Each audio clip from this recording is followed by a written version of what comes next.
అసలు గరుత్మంతుడు చట్టబద్ధంగా ఏం చేశారు? ఈ వీడియోలో తెలుసుకుందాం. ఇలా గరుత్మంతుడు రాగానే అతని రెక్కల వేగానికి ధూళి లేచి దేవతల కళ్ళు కప్పేసింది. కళ్ళు కనిపించకపోయేసరికి భయపడిపోయారు. గరుత్మంతుడు ముక్కు, రెక్కల తాకిడికి దేవతల శరీరాలు చెదిరిపోయాయి. అప్పుడు ఇంద్రుడు ధూళిని ఎగరగొట్టమని వాయుదేవునికి ఆజ్ఞాపించారు. ధూళి ఎగిరిపోగానే వెలుతురు కనబడింది. దేవతలు గరుడుపై దాడి చేశారు. కానీ వారి దాడులు ఏమీ చేయలేకపోయాయి. అలా చొచ్చుకుపోయి అమృతం దగ్గరికి వెళ్లారు. అమృతం చుట్టూ అగ్నిజ్వాలలు ఎగరడం చూశారు.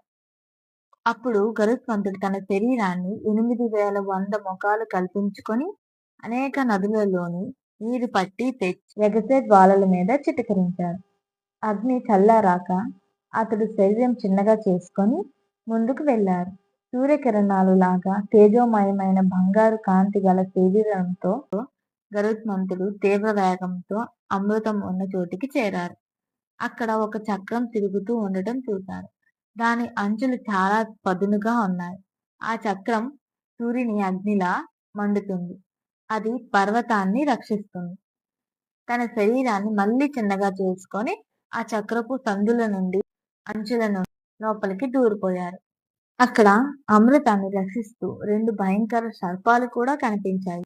వాటిని గరుత్మంతుడు ముక్కుతో గోళ్లతో పొడిచి పొడిచి చంపారు. చక్రాన్ని ముక్కలు ముక్కలు చేశారు. అలా అమృతం తీసుకొని సర్పాలున్న చోటికి వెళ్ళిపోయారు. అయితే సర్పాలకు అమృతం ఇచ్చేసినట్టే కదా? లేదు, ఇవ్వలేదు. అప్పుడు విష్ణువు మాయ చేశారు. ఏం మాయ చేశారు?